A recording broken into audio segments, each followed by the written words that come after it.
Hi hello నమస్తే welcome to మనం TV and అలాగే welcome to our show super star.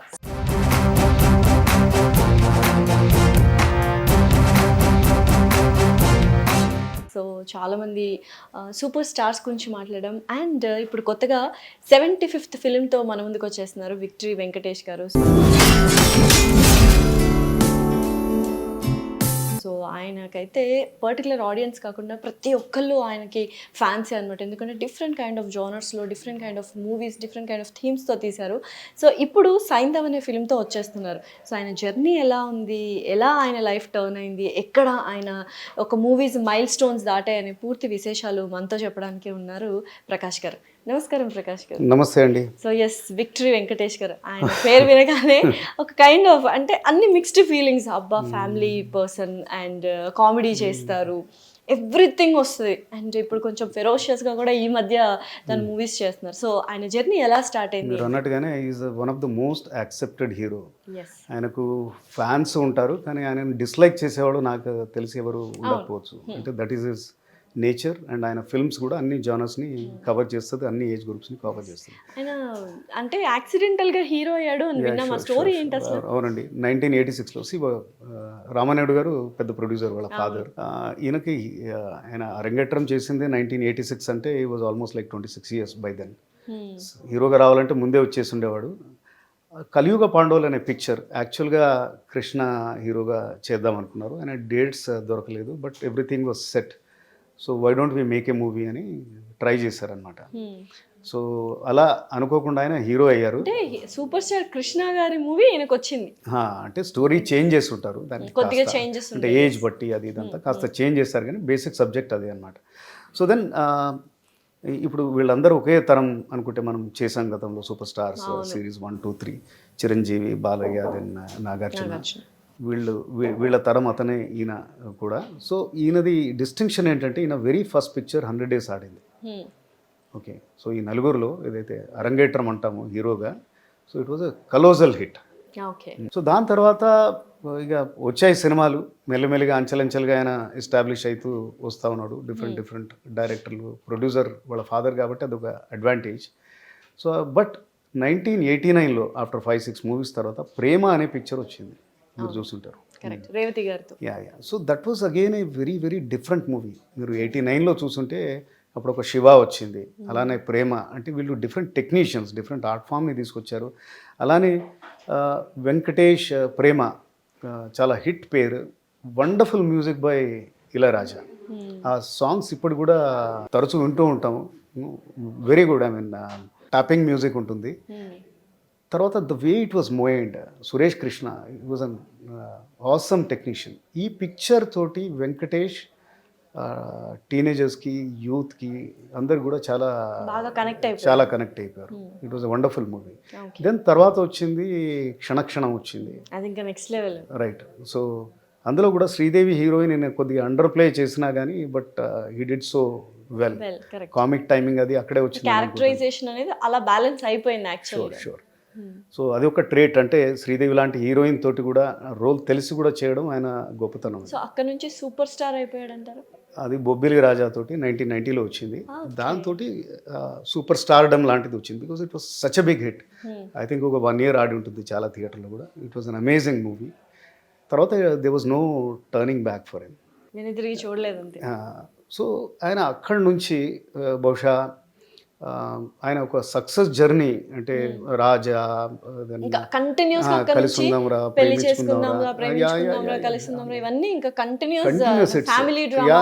ఇప్పుడు ఆయన ఎన్ని హిట్స్ అంటే బ్యాక్ టు బ్యాక్ హిట్స్ ఇచ్చారు. ఒక హిందీలో పాత తరం హీరో చాలా మందికి తెలిసి ఉండకపోవచ్చు, రాజేంద్ర కుమార్ అని ఉంటాడు. ఆయన కుమార్ గౌరవ్ వాళ్ళ ఫాదర్. సో ఆయనను జూబ్లీ కుమార్ అంటారు అనమాట. ఆయన వరుసగా ఒక 10-15 సిల్వర్ జూబ్లీ హిట్స్ ఇచ్చారట ఆ కాలంలో. సో ఐ థింక్ వెంకటేష్ కూడా అట్లా వరుస పెట్టి ఒకనొక కాలంలో ఒక 3-4 ఏళ్ళు కంటిన్యూస్ హిట్స్ అనేవి ఉన్నాయి. అండ్ ఆయన టచ్ అండ్ జానర్ అంటూ లేదు. అంటే ఈ కంటిన్యూస్ హిట్స్లో కూడా డిఫరెంట్ ఫిల్మ్స్ చేశారు.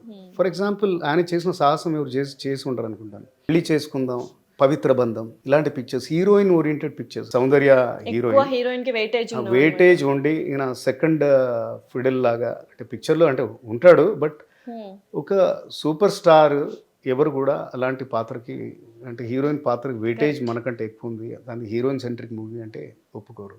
కానీ ఈయన గొప్పతనం అది. అండ్ యాంగ్రీ యంగ్ మ్యాన్ గా కూడా ధర్మచక్రంలో అసలు వండర్ఫుల్ పర్ఫార్మెన్స్ అదే చేశారు. చెప్తున్నాను కదా, ఆయన టచ్ అని బహుశా మిథాలజీ తప్పితే, పౌరాణికాలు జానపదాలు మైథాలజీ తప్పితే ఇంకా మిగతా అన్ని టచ్ చేశారు. రైట్. మీరు So ఇప్పుడు అది కూడా అన్నట్టు ఒకటి చూసేస్తే అయిపోయేది. బట్ గోపాల గోపాల అని మళ్ళీ again అందులో ఆయన పవన్ కళ్యాణ్ లేడు. కాదు మైథాలజీ అంటే దేవుడు లాగా ఈయన యాక్ట్ చేశారు. మీరు అనేది అన్నట్టుగా ఇప్పుడు ఈ ఇంత ఫ్యామిలీ ఓరియంటెడ్ కలిసి ఉందాం రా ఇలాంటి అన్ని ఇవే రాజా ఇలాంటి ఈ జానర్లో మధ్యలో అనేది ఒక గణేష్, ఒక ధర్మచక్రం, ఒక శత్రువు, ఒక ఘర్షణ చాలా ఇంటెన్స్గా పర్ఫామ్ చేశాడు. కరెక్ట్. అండ్ ఇప్పుడు అంటే లాస్ట్ ఒక 3-4 ఇయర్స్ నుంచి అనుకోవచ్చు, గురువు దగ్గర నుంచి కావచ్చు, నాకు తెలిసి కొంచెం ఒక డిఫరెంట్ కైండ్ ఆఫ్ ఆరాని ఎంచుకున్నారు, కొంచెం ఫెరోషియస్గా వెళ్తున్నారు అని అయితే అర్థమవుతుంది. ఎస్పెషల్లీ రానాకి బాగా కాంట్రవర్సీ వచ్చింది దాని గురించి. దాని ముందర I mean before we end అంటే గురువు వచ్చేటప్పటికి ఆయనది ఆల్మోస్ట్ గోల్డెన్ పీరియడ్ ఎండ్ అయిపోయింది. 2020 దాకా ఆయనది సక్సెస్ జర్నీ అలా కంటిన్యూ అయింది. ఇంకొక చాలా గొప్ప విషయం ఏంటంటే కామెడీని ఒక హీరో ఈ లెవెల్లో చేయగలడం, తన మీద తనే జోక్స్ వేసుకోవడం ఇలాంటిది. అంటే ఆయనకి భేషజాలు లేవు, ఇమేజ్ చట్రంలో లేడు, ఈ డజంట్ బాదర్. ఒక హీరో అంటే ఇలానే ఉండాలి. ఫర్ ఎగ్జాంపుల్ మల్లేశ్వర్లో పెళ్లికాని ప్రసాద్ అని ఆయన మీదే ఆయన జోక్స్ ఉంటాయి. నువ్వు నాకు నచ్చావులో ఒక unsuccessful person, lazy person, unsuccessful person, Chintakayala Ravi అంటే ఇట్లాంటివి చాలా ఎగ్జాంపుల్స్ ఉంటాయి. కామిక్ టైమింగ్ తోటి అంటే తర్వాత Intlo Illalu Vantintlo Priyuralu amazing films, Sundarakanda. So second fiddle లేకపోతే తన మీద తను అంటే హీరోకు ఉండే క్వాలిటీస్ ఇందులో ఉండవు అనమాట. సో ఒక వీక్ పర్సన్ లేకపోతే అన్సక్సెస్ఫుల్ పర్సన్ లాంటి రోల్స్ కూడా చాలా బాగా చేశారు. 2010-2012 దాకా ఆయనది జర్నీ బాగా సాగింది. తర్వాత what ever is the reason కాస్త స్లో అయింది. మళ్ళీ మీరు చెప్పినట్టుగానే ఒక గురు, దెన్ F2, నారప్ప ఇలాంటి పిక్చర్స్ తోటి మళ్ళీ అతను వేరే లీజ్ ఆఫ్ లైఫ్ వచ్చింది. నారప్ప, దృశ్యం ఇవి వచ్చేసరికి అవి ఓటీటీలో రిలీజ్ కావాల్సిన పరిస్థితి, బికాస్ సో దాని అవుట్ రీచ్ ఎక్కువగా లేకపోయింది. అదే చెప్తున్నాను కదా, as an actor is the directors actor. మంచి కథ ఉంటే ఆయన స్టార్డమ్ అడ్డు రాదు, will go and act. So next ఇంకా ఈ రానా గురించి చెప్పారు. రానా నాయుడు అంటే అది ఈ మధ్యనే ఓకే అది కాంట్రవర్సీ వచ్చింది. What is your view? అంటే మీరేమనుకుంటున్నారు? నేనేమనుకున్నా, ఇప్పుడు ట్రోల్స్ మీమ్స్ లైక్ ఫ్యామిలీతో కలిసి చూడదగ్గ వెబ్ సిరీస్ అయితే కాదు, బట్ స్టిల్ దెన్ ఒక హీరోగా ఒక యాక్టర్గా అన్నీ ట్రై చేయాలి. అఫ్ కోర్స్ బోల్డ్ మూవీస్ కూడా చేయాలి, ఇప్పుడు అందరు చేస్తున్నారు. కానీ ఒక సెట్ ఆఫ్, మీరు ఇంతకుముందు మనం సూపర్ స్టార్స్ చిరంజీవి గారు, నాగార్జున గారు, వీళ్ళు ఎవరు బోల్డ్ కంటెంట్ టచ్ చేయలేదు. టచ్ చేయడానికైనా ధైర్యం ఉండాలి. మీరు ఇదే చెప్తున్నానండి. గతంలో ఒక 15-20 ఏళ్ల క్రితమే మల్లేశ్వరి అనే సినిమాను, లేకపోతే ఇంట్లో ఇళ్ళలు వంటింట్లో ప్రియురాలు లాంటి సబ్జెక్ట్ ని కొంచెం కామెడీ ఉన్నవి చేశాడు, కానీ అంటే బోల్డ్ కంటెంట్ ఎవరు చేయలేదు. అంటే ఆ ఏజ్ స్టార్స్ వాళ్ళు కామెడీ చేసి ఉండొచ్చు. చిరంజీవి గారు దొంగమూడు లాంటి దాంట్లో చేసి ఉండొచ్చు. కానీ ఓ హీరో అనేవాడు అంటే చాలా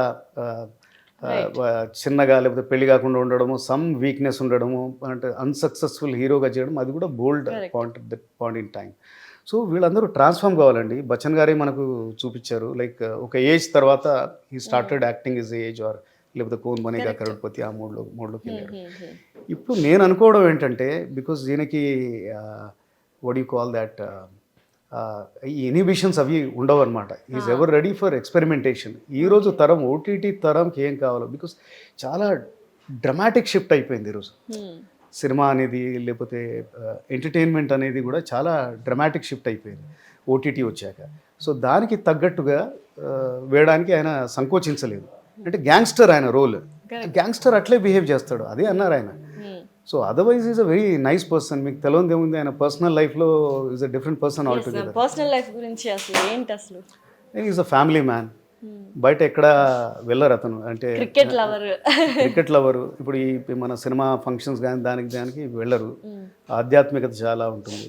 మీరు అన్నట్టుగా ప్రతి ఐపీఎల్లో మన సన్ రైజర్స్ అంటే హైదరాబాద్ టీం ఆడుతుందంటే అక్కడ డెఫినెట్గా ఉంటాడు. Great fan of cricket, great fan. Is a distinct person in, అంటే ఆ తరం హీరోల్లో తనకు ఒక ఆరా అది ఉంది. సో డైవర్సిఫైడ్ పర్సన్ అని చెప్పి. అండ్ ఫైనలీ సైంధవ్ గురించి ఏమంటారు? ఆయనదే మొన్న ఇక్కడ ఏదో ఇంటర్వ్యూలో చెప్పారనమాట. ఈ టేకెన్ తన ఈక్వలైజర్ ఇలాంటి సినిమాలు చూశాక ఎక్కడైతే హీరో 60+ ఉంటాడనమాట, but very very powerful animated and ఆ స్ట్రీక్స్ ఆఫ్ వాయిలెన్స్ ఉంటుంది. So I want to play my age. ఇలాంటి పిక్చర్లు మన దగ్గర ఎందుకు తీయరని తీద్దాం అనుకున్నాను. నేను అనుకోవడం విక్రమ్ సక్సెస్ కూడా దీనికి ఒక కారణం కావచ్చు. ఎస్. యా. సో మనం యంగ్లో ఉన్న ఆ ఇంటెన్సిటీ ఇలాంటి రోల్స్కి యంగ్గా ఉన్నప్పుడు మనం ఒక ఘర్షణలోను గణేష్లోను ఇట్లాంటి సినిమాల్లో చూసాము. డెఫినెట్గా అంటే ఈ తరం హీరోలు they are investing themselves in to younger directors. Correct. Sailesh Kolanu చూసాము, హిట్ 1 అండ్ హిట్ 2 చాలా బాగా తీశారు. And Venkatesh was very confident అని చెప్పాడు. నేను నో ఆన్వర్డ్స్ నా మూవీస్ డిఫరెంట్గా ఉంటాయి.